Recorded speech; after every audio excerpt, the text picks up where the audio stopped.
స్వస్థపరిచి అంటాడు నాకు ఇష్టమే అని, నాకు ఇష్టం అని ప్రేమతత్వాన్ని అక్కడ చూపిస్తాడు. ఎంత ప్రేమ అన్నది కొరింథీయులకు రాసిన మొదటి పత్రిక 13వ అధ్యాయంలో చదివితే ప్రేమ మచ్చలు పడదు, ప్రేమ దీర్ఘకాలం సహించం, అపకారం మనసులో ఉంచుకోవద్దు. చాలా విషయాలు ఉంటాయి 13 వచనాల్లో. అర్థమైందా? విశ్వాసము, ప్రేమ, నిరీక్షణ.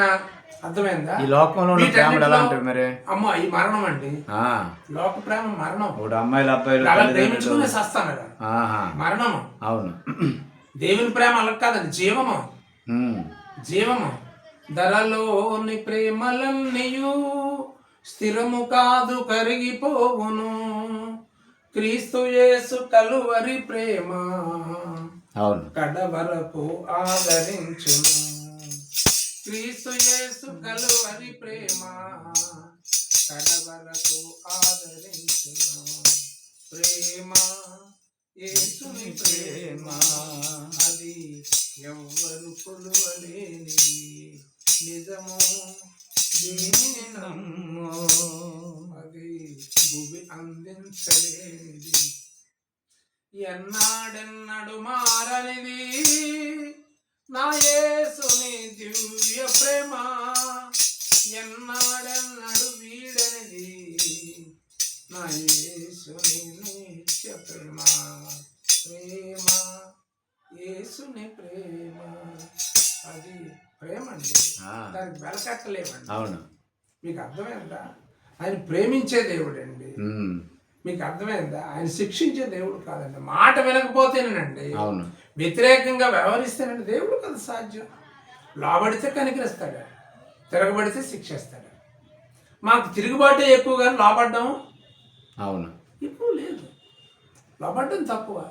అందుకు ఇప్పుడు లోబడ్డానండి, ఘోర పాపినండి నేను. సాక్షాత్తు ప్రభు ఎంత పాపినైనా దేవుడు క్షమిస్తాడు. అది ఎంత పాపినైనా, ఎంత పాపినైనా. అంటే ఎలా ఘోరమైన దొంగ, ఘోరమైన పాపి క్షమించడే లేదా? ఒకడు లోబడలేదు, ఒకడు లోబడలేడు. మరి అడేమయ్యాడు? అర్థం. నువ్వు దేవుని కుమారుడు అయితే నీకు నువ్వు రక్షించుకో. మేము దొంగతనం చేసాం, ఇది మాకు సహజమే. నువ్వు రక్షించుకో, నువ్వు బయటకు రా అన్నాడు. అంటే లోబడను కదా, లోబడని తత్వమే కదా అది. అందుకని అలా ఉంటుంది. మనం చెప్పింది సువార్త సత్యంగానండి, మత ప్రచారం కాదండి. సత్యవాక్కు, దేవుని వాక్ అది. అర్థమైందా? ఆది యందు వాక్యం ఉండును, వాక్యము దేవుని యొద్ద ఉండును, వాక్యమే దేవుడై ఉండును. ఓం అంటే వాక్కు. అర్థమైందా? ఆ వాక్కు కృపా సత్య సంపూర్ణుడుగా, అర్థమైందా, శరీరధారి మన మధ్యకి వచ్చింది అని యోహాను సువార్తలో ఆ మాట సెలవిస్తుంది. అది కనుక మరి ఇన్ని మంచి విషయాలు ఉన్నాయి కృష్ణ గారు. మీకు ఇంకా రక్షణ సమీపంగా ఉంది. అర్థమైందా? అది మీ విశ్వాసానికి సంబంధించింది. ఏదో ప్రలోభాలకి, ఏదో మీకు ఏదో ఇచ్చి చేసి బలవంతగా మతం మార్చే స్వభావమే కాదు. మేము అలా చెయ్యం, మీరు అలా చెయ్యొద్దు. మీ మీ విశ్వాసంతో కూడుకుని ఉన్నది ఇది, మనసుకు సంబంధించింది. అంతే. ఫెయిత్. చూసి నమ్మిన వాడు కంటే చూడక నమ్మిన వాడు ధన్యుడు. విశ్వాసం లేకుండా దేవుడికి ఇష్టలై, ఇంకో మాట చదువుతాను, చూపిస్తాను. ఎబ్రిల్కి రాసిన పత్రిక, ఎబ్రిల్కి రాసిన పత్రిక 11 తీయండి. 11వ అధ్యాయం 6వ వచనం చూడండి.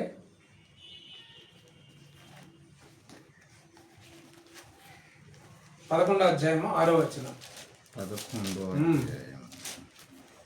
11:6 విశ్వాసం లేకుండా దేవునికి ఇష్టడై ఉండుట అసాధ్యం.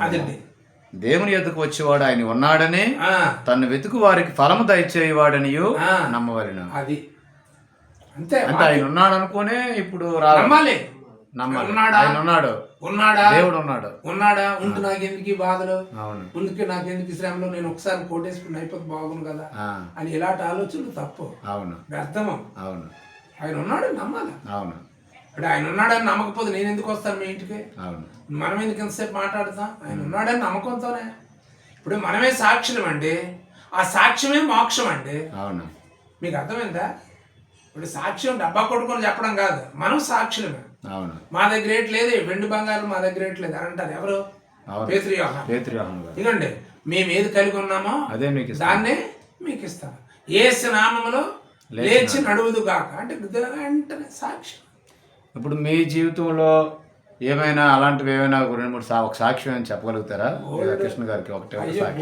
ఒక సాక్ష్యం. నా భార్య మరణ పంచుల్లోకి వెళ్ళిపోయింది. అదే కృష్ణ గారికి ఒక మాట చెప్పండి. 3 లక్షలు అడిగాడు డాక్టర్. 3 లక్షలు అంటే ఒకటండి, ఇప్పుడు అలాగని దేవుడు 150 ఏళ్ళు బతికించేస్తారని కాదండి. అవును. ఇప్పుడు నీకు గ్యారంటీ లేదు, దీనికి ఎప్పుడు మరణం వస్తుందో నీకు చనిపోతాం కాబట్టి రక్షణ అవసరం అండి. అది అవసరం. చావు ఉంది కాబట్టి రక్షణ అవసరమైంది. అవును. మరణం ఉంది కాబట్టి రక్షణ అవసరమైంది. మరణం లేకపోతే రక్షణ అక్కర్లేదు కదా. అయితే బ్రతికుండగా కొన్ని విపత్తులు వచ్చాయి. అవును. కొన్ని విపత్తులు వచ్చాయి, మీకు దాంట్లో నుంచి అద్భుతమైన స్వస్థత చేసాడు, ఇచ్చాడు. అవును. నువ్వు ఎక్క ఉంది. అవును. ఆవిడ మరణ పంచుల్లోకి వెళ్ళిపోయింది. డాక్టర్ పనికిరాదు అనేసాడు, బాగుపడదు అనేసాడు, గ్యారెంటీ లేదు అనేసాడు. బ్రతికించాడు దేవుడు. మరి అది అద్భుతమే కదండి. అవును. డాక్టర్ పనికిరావు అన్నాడు, డాక్టర్ చనిపోతావు అన్నాడు. అర్థమైందా? ఇంక పీరియడ్ అయి మరి దేవుడు నేను బతికించాడు. మరి ఇప్పుడు ఆవిడ ఎంత యాక్టివ్గా అన్ని పనులు చేస్తుంది. అవును. యాక్టివ్గానే ఉంది. మరి అలాగే నా కోళ్ళ విషయంలో, అవును, మరి నా విషయంలో మరి ఎన్నో. ఇవాళ 66 450 షుగర్ ఉంది. అవును. మరి దేవుడు నడిపిస్తున్నాడు కదా. స్వస్థపరచు దేవుడను నీవే అని కీర్తన పాడెదను, తృప్తిపరచగలిగిన రారాజువని నిన్ను కొనియాడెదను, స్తోత్రము స్తోత్రమని కీర్తన పాడెదను, హల్లెలూయా హల్లెలూయని నిన్ను కొనియాడెదను, సన్నతించడమయ్యా ఉల్లసించడమయ్యా నీ సన్నిధిని, సన్నతింతము నువ్వే రాజువని. సన్నతి ఉల్లసించడం, సన్నతించడం. అవును. ఆయనే రాజని, ఆయనే దేవుడని. అదండి. ఇంకేటి కావాలండి? మన ప్రవర్తన, మన మార్పు, మన నడవడిక, ఆయన క్రియలండి మనలోంచే చూపించాలండి. మనం మారినప్పుడు ఇవన్నీ ప్రత్యక్షం అవుతాయి. మారకపోతే, మారో మనిషి పొందకపోతే డిఫరెంట్ ఉండదు. నేను బొంబాగుతో వాడున్నా, తెలుసా మీకు? తెలియదు. అవి మీకు తెలియదు. బుర్రకాదులు వేసివాడినా, అరికాదులు వేసివాడినా, సత్యహరిచంద్ర డ్రామాలు ఆడివాడినా, గద్దర్ గారు వంకపండి ప్రసాద్ పాటలు అంటే చాలా ఇష్టమా? ఇప్పుడైనా పాడుతాను, కానీ దానివల్ల ఫలితం ఉందా? లేదు.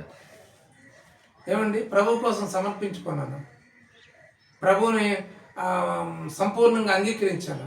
ఇప్పుడు నా జీవితంలో అన్ని సఫలమే, ఆనందం ఉంది, ఆనందమే, విఫలం లేదు. మరి అదే సాక్ష్యం. ఆయన నమ్మకపోతే నేను అందులోనే ఉంది కదా, నాకు నెమ్మది ఉండదు కదా, నాకు శాంతి ఉండదు కదా. ఉండదు. ఇప్పుడు లోకానికి అలవాటు పడి ఉండి, పాపానికి అలవాటు పడి ఉన్నా, ప్రభువులో జీవించాలంటే ఎలా జీవించగలం? అదే ప్రత్యక్షత. ఆయన కొనుక్కున్నాడు, ఆయన తప్పించాడు. అది క్రియమూలంగా జరిగింది, అది క్రియారూపం దాల్చింది.